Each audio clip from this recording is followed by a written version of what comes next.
Você já ouviu falar que um abismo chama outro abismo? Um erro chama outro erro? Uma mentira chama outra mentira, exige outra mentira? Uma violência gera mais violência? Sim, os erros costumam andar em grupo, não é? Não andam sozinhos, um gera outro. Isso porque quando adotamos uma atitude errada, nós a normatizamos e aquilo começa a ser normal, tranquilo para nós, e os nossos filhos veem, aprendem, e aí a coisa vai andando como se todo erro fosse normal, né? Nós podemos encarar a mentira como algo normal na nossa vida, a enganação como algo normal, o roubo como algo normal, e o desejo de levar vantagem, seja o que for. E aí vamos passando isso de geração para geração. É comum também encontrarmos pessoas que vão pegar a culpa desses erros e jogar tudo num espírito. Ah, isso aí existe um espírito hereditário que está dominando essa família e que está presente aqui, e a necessidade que tem é de expulsar o espírito que está fazendo a maldade, como se a maldade não morasse em nós, não é? A Bíblia diz que a nossa carne tem todos os desejos malignos necessários, inclusive quando listas de pecados, né, como prostituição, impureza, maldade, brigas, inveja, bruxaria, divisão entre irmãos e tudo mais, a Bíblia lista como obras da carne e não obras do diabo, do demônio. Então entenda que eu e você temos a tendência de fazer o mal. A culpa não é de um determinado espírito e não vamos resolver expulsando algum espírito. A solução para os nossos erros, a solução para os nossos pecados, a solução para essa tendência de normalizar pecados está em Jesus. Porque é Jesus quem nos transforma. É Jesus quem passa a habitar em nós com o seu Santo Espírito. E aí ele transforma a nossa vida.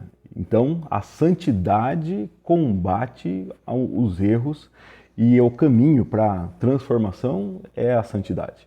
Hoje nós vamos ver aqui uma história, o início da história de José, um personagem de Gênesis que tem mais tempo, né? Mais tempo nesse livro, tem mais detalhes sobre a vida dele.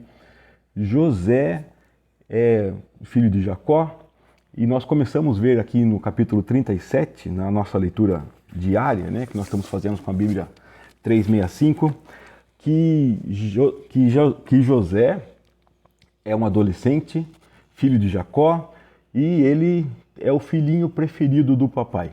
E ele começa a ter problema com os seus irmãos, porque ele deda os irmãos para o pai, e o pai deixa claro para todo mundo que José é o filho preferido. E José, então, acaba indo visitar os irmãos que estão com os rebanhos do pai longe de casa, para trazer notícia para o pai e contar como estão, e os seus irmãos querem matá-lo.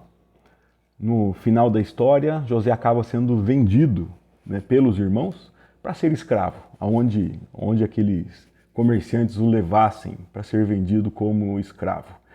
E depois os irmãos pegam uma roupa bonita que o pai tinha comprado para José para, né, torná-lo especial, sujam aquela roupa com sangue e vêm e mentem para o pai, dizendo que José foi morto. E aí temos Jacó, aquele que enganou o irmão, enganou o pai, né, roubou a bênção mentindo para o pai, aquele que teve uma relação complicada com o seu sogro, né, que saiu fugido. Esse Jacó agora é enganado pelos filhos.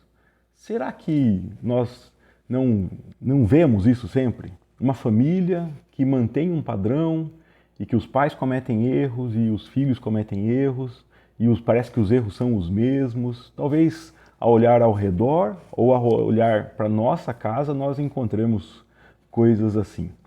O que eu quero que você entenda é que é comum isso, porque nós aprendemos justamente com os nossos pais.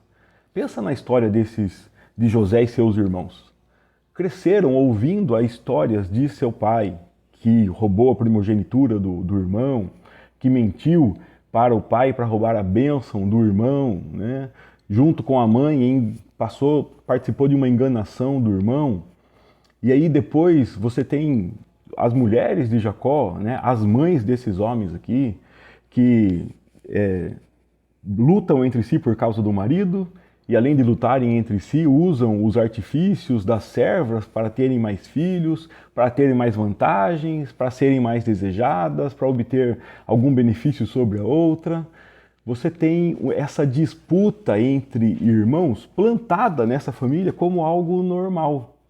E a consequência é essa que vemos aqui. Os irmãos de José vendendo José, ou matando José na tentativa de matar, e mentindo para o pai, e para eles é uma coisa normal, não é uma coisa feia, não é uma coisa ruim, não é uma coisa absurda, é uma coisa que todo mundo faz.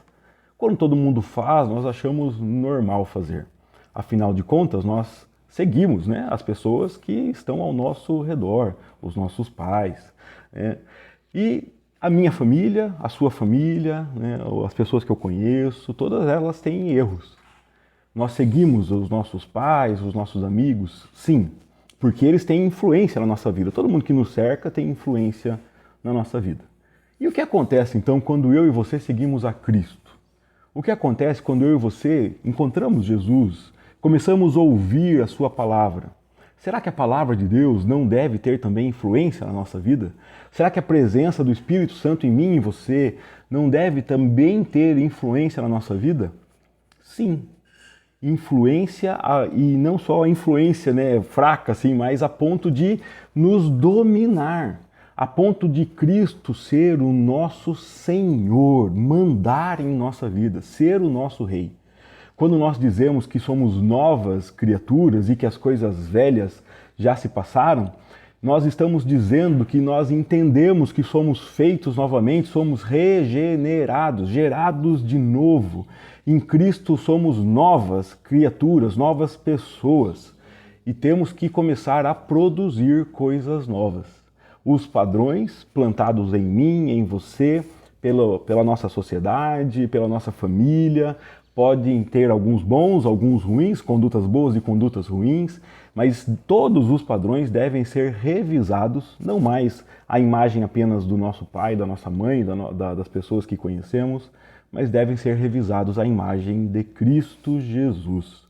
Porque a nossa tendência é agir como José, né, como seus irmãos, e replicarmos o erro. A minha oração hoje é para que Deus me livre de replicar os erros. Deus me livre de pegar as condutas erradas que me cercam e achar que elas são normais. Que Deus me livre, que Deus te livre também.